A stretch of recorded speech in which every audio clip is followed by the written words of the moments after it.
দোয়েল চত্বর ঢাকা বিশ্ববিদ্যালয়ের কার্জন হলের সামনে বাংলাদেশের জাতীয় পাখি দোয়েলের একটা স্মারক ভাস্কর্য, যেটা জাতীয় বৈশিষ্ট্যের ধারক বাহক ও বাঙালি সংস্কৃতির পরিচায়ক। এটা ঢাকা বিশ্ববিদ্যালয় ক্যাম্পাসের সবচেয়ে গুরুত্বপূর্ণ পয়েন্টগুলোর মধ্যে অন্যতম। এটার স্থপতি হইলেন আজিজুল জলিল পাশা। উত্তরা ব্যাংক লিমিটেডের আর্থিক সহায়তায় 1974 সালে এটা বানানো হয়েছিল।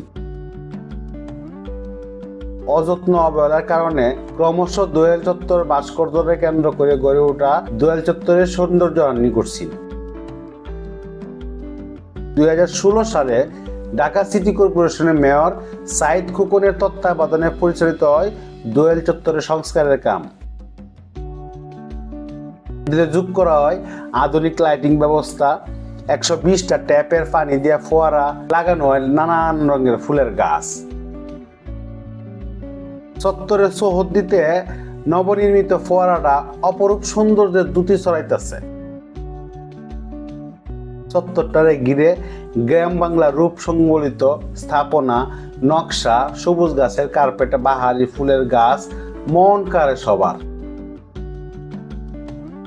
দোয়েল চত্বরের রাস্তা পার হওয়ার সময় পথচারীরা অপলক দৃষ্টিতে ফোয়ারার দিকে তাকায় থাকতে দেখা যায়, যেন তিলোত্তমাময় মুগ্ধ পথচারী। রিক্সা দিয়ে ফোয়ারার পাশ দিয়ে যাওয়ার সময় গুড়ি গুড়ি বৃষ্টির মতো পানির ছড়া লাগে শৈল, পরক্ষণে পানিময় হিম হাওয়ার ফরস দিব অন্যরকম প্রশান্তি। অত্যন্ত সুন্দর স্থাপনা চারপাশ জুড়ে আছে শিশু একাডেমি, 3 নেতার মাজার, ঢাকা গেট, কার্জন হলের মতো ঐতিহাসিক সব স্থাপনা।